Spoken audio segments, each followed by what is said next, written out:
Good afternoon, dear doctors, and welcome to this module under Neurology, lifted from Harrison's Principles of Internal Medicine, 20th edition. We will talk about Alzheimer's disease. Now, for the epidemiology of Alzheimer's disease, approximately 10% of all persons who are aged more than 70 years old will develop significant memory loss. So the classic presentation is usually memory loss.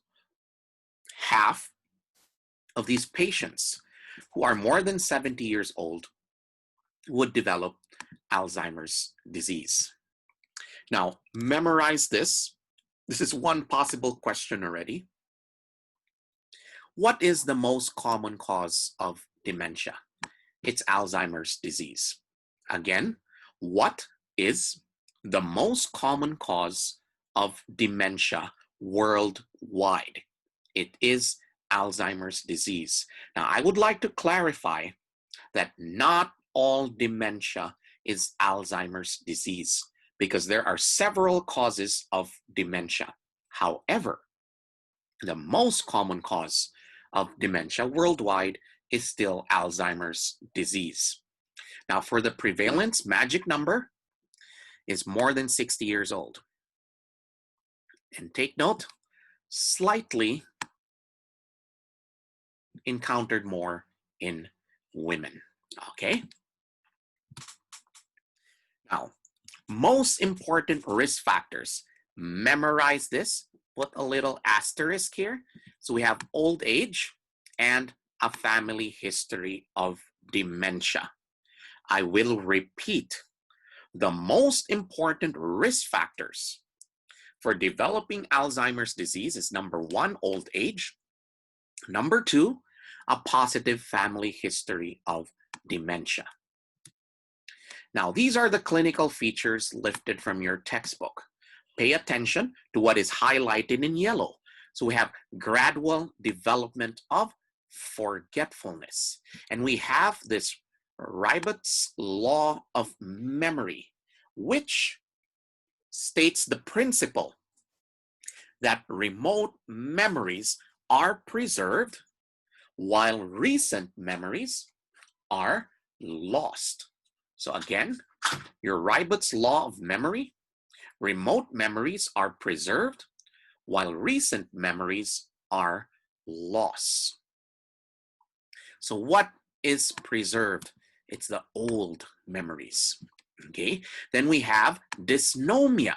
So from the word nomia, or naming, forgetting of words, especially the proper names of certain words. And after the dysnomia, which involves the forgetting of words, it usually progresses into common names until the patient develops impaired fluency of their speech. And you might encounter this, a tendency to repeat questions before answering.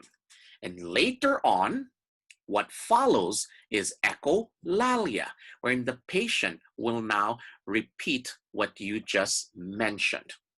Calculation is usually impaired, and this is what we call in neurology as acalculia or dyscalculia.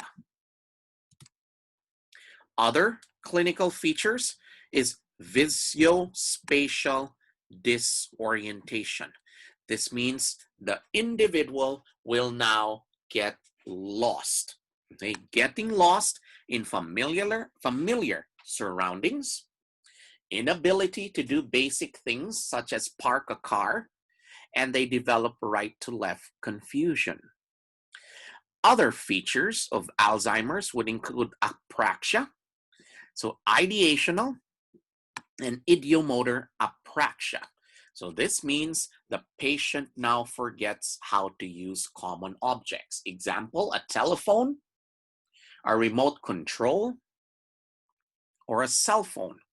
So next is paranoia and personality changes. there is this belief that people are stealing from them. They usually have problems with their financial ventures. Sometimes they get cheated in business deals. Then we have unsteady gait. Okay. Now, please be familiar with the NINCDS diagnostic criteria for Alzheimer's disease. Number one is you do your mini mental status exam or your blessed dementia scale. Age is usually 40 years old above, with a higher incidence beginning at 60 years old. Deficits, you must memorize this. 2 or more areas of cognition. 2 or more areas of cognition. Worsening of memory as well as worsening of cognitive function, which involves either motor skills, language, or perception, or a combination of these.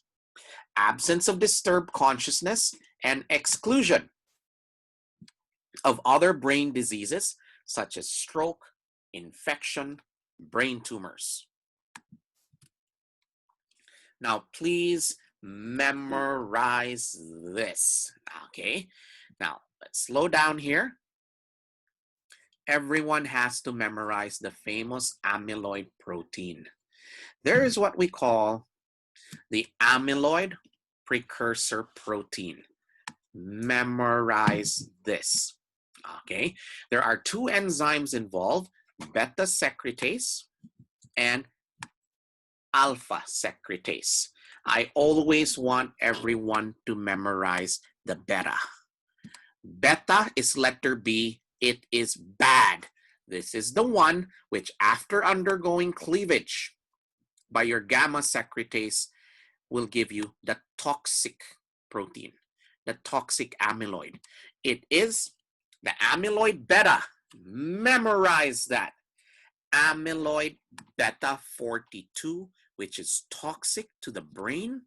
Excess production of this amyloid beta protein will lead to deposits, and you develop your plaques. And this is the famous amyloid plaques of your Alzheimer's disease. So excess production either leads to large deposits, or excess production of alpha beta amyloid will undergo, take note, hyperphosphorylation. Just memorize this word, hyperphosphorylation. And what happens when there's hypophosphorylation of your alpha beta protein? You now form your tangles. Therefore, what should you bring with you to the exams? The neuropathologic findings of Alzheimer's disease would be your amyloid plaques and your NF, neurofibrillary tangles. So memorize that, amyloid plaques and your neurofibrillary tangles, okay? Now, memorize this. I am summarizing your book for you.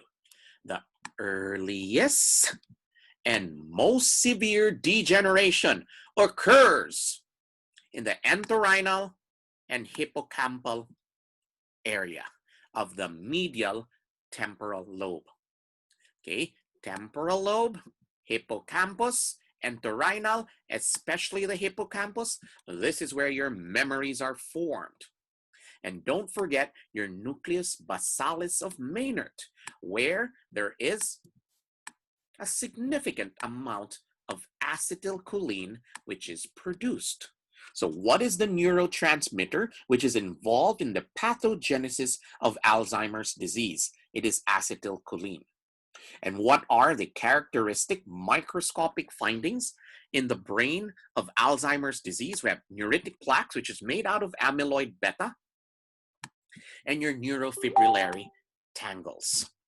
Okay, so here is an illustration of your neuritic plaques. This is a plaque. Then you have your tangles. Okay, so here's another illustration. Blue arrow pointing at the neurofibrillary tangles. Take note, the amyloid plaques being pointed at by the blue arrow.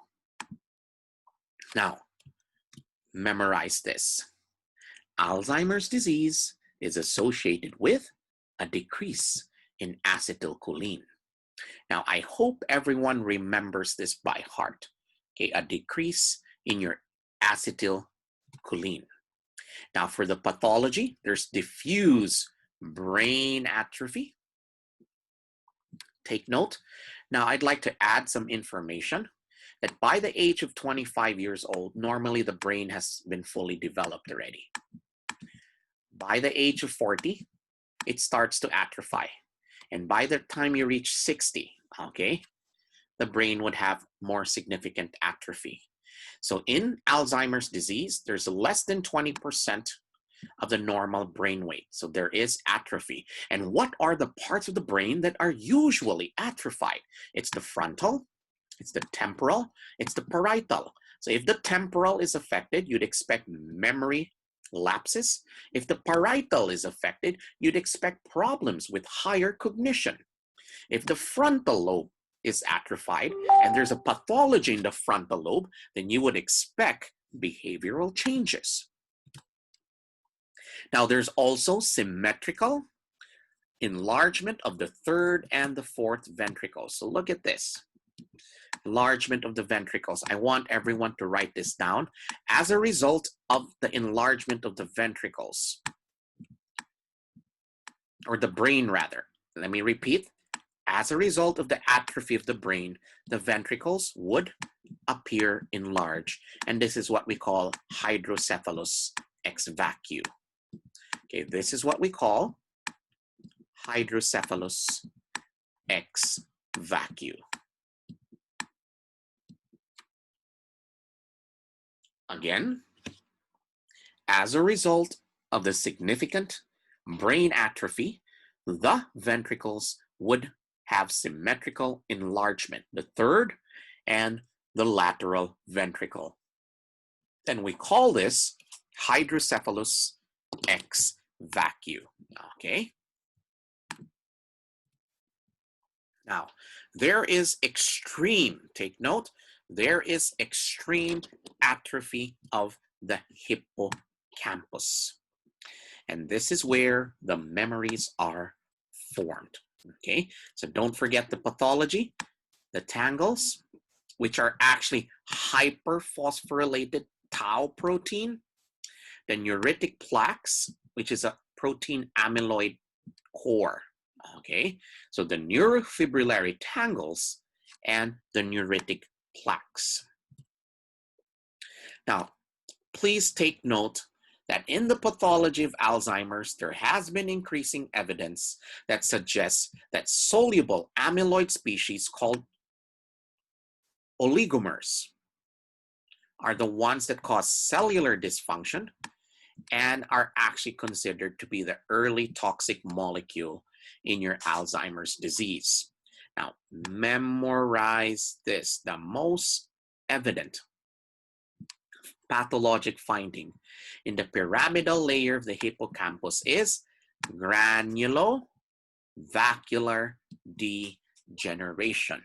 Repeat, the most evident pathologic finding in the pyramidal layer of the hippocampus is granulovacular degeneration. So just remember this word, beta amyloid. Okay. Now here, so don't forget this, the amyloid protein precursor, APP. Remember those two enzymes? Okay, this is beta. Okay. So alpha secretase. So this is what everyone has to memorize. What is toxic to the neuron is alpha beta 42. Again, alpha beta 42.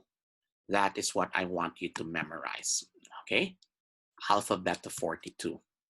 Now, neurotransmitter abnormalities. This is acetylcholine. It's predominantly acetylcholine. So don't forget the nucleus basalis of Maynard, where acetylcholine is very significantly produced. There's also decrease in the enzyme choline acetyltransferase. And don't forget, there's also reports of lesser or reduction of the following neurotransmitters. Just to mention a few: norepi, serotonin, glutamate, GABA. But the most important to memorize is your acetylcholine. Okay, so we've mentioned this already. Now, genetic considerations. Memorize its chromosome 21. Don't forget the gene presenilin 1, presenilin 2. If you remember Down syndrome, this is trisomy 21. Okay, always remember in Down syndrome, usually they also develop early onset Alzheimer's disease. Okay, it involves the same chromosome. Now, memorize this, the most important genetic risk factor. We can actually test for this now. We have this in laboratories. Okay, the ApoE4. If you have the apolipoprotein E4, you have an increased risk of developing Alzheimer's disease. Now, do I use this? It's kind of expensive, but there are some patients who develop Alzheimer-like symptoms early, like 40 years old, 45 years old, less than 50. And if there's a family history of Alzheimer's or dementia, I usually order this at High Precision.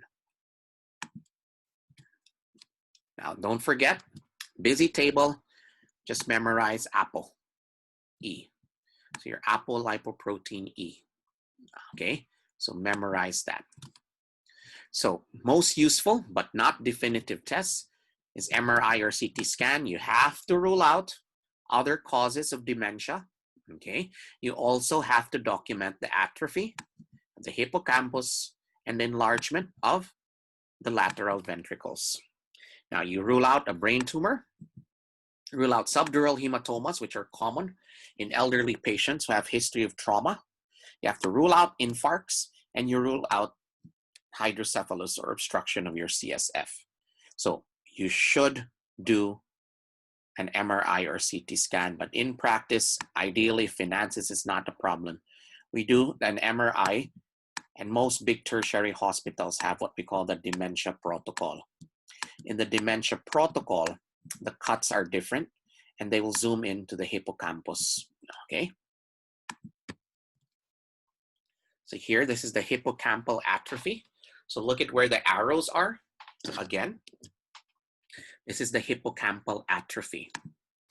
Now, diagnostics, EEG, you might see diffuse slowing. Okay, you check for your E4, apolipoprotein E4. There is the documentation of your proteins in your CSF, the alpha beta to your tau ratio, but its use has not been validated yet. Now, differential diagnosis of treatable forms of dementia, neurosyphilis, not too common nowadays, chronic meningitis, normal pressure hydrocephalus. So I'm going to give you an assignment. Open Harrison's 20th, post your Facebook groups. What is the triad of normal pressure hydrocephalus? Rule out chronic subdural hematoma, Wernicke-Korsakoff, which is vitamin B1 deficiency, B12 deficiency, pellagra, and a very unique disease known as your Markia-Fava-Bignami disease. Rule out frontal and temporal lobe tumors. Rule out endocrine problems like myxedema, okay, or hypothyroidism, Cushing's, and chronic hepatic enceph, just to mention a few. Okay, so treatment, anticholinesterase. Remember, the problem was reduction in acetylcholine. So you will now give a drug that inhibits the enzyme that degrades acetylcholine. So what happens is you're going to have an increase in acetylcholine. So what are these? Donepezil. Memorize this as first line. Rivastigmine, galantamine. Mild to moderate Alzheimer's. Then we have an NMDA antagonist, such as memantine. So please take note of this. This is for severe disease. Doc, what if I'm asked what's the drug of choice? Answer to Nepizil. Usually 5 milligrams OD, titrate up to 10 milligrams.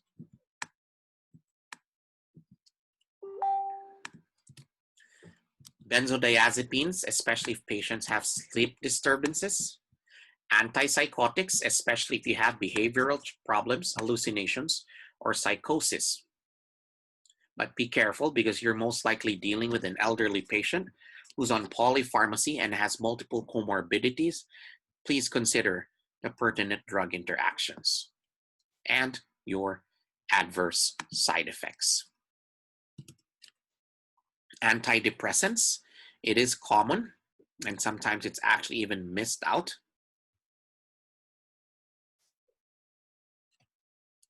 So there's depression. Okay, there's depression in Alzheimer's or in dementia. So please take note. SSRIs, just to mention a few, or just to mention my favorite, is citalopram. SSRI, because of their low anticholinergic side effects. Okay, that's